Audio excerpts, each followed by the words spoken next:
Smart Ahmednagar news.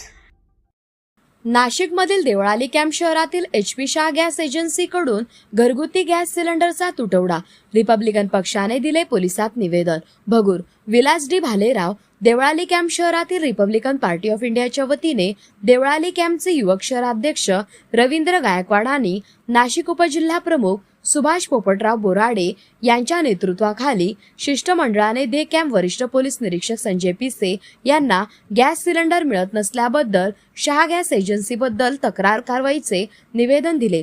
या निवेदनात त्यांनी म्हटले आहे की अनेक दिवसांपासून ग्राहकांनी नंबर लावून देखील गॅस सिलेंडर मिळत नसल्याने घरातील स्वयंपाक कसा करावा याचा प्रश्न गृहिणींना पडत आहे। यामुळे गृहिणी संतप्त झाल्या आहेत असेही बोलले जाते की एजन्सी बंद करण्यात आली आहे। एजन्सीने ग्राहकांना कुठेही पूर्व सूचना न देता समाधान वाटेल असली कुठलीही उपाययोजना केलेली नाही। अनेक वेळा चक्रा मारून देखील गॅस सिलेंडर मिळत नसल्याने ग्राहकांची तारंबळ होत आहे।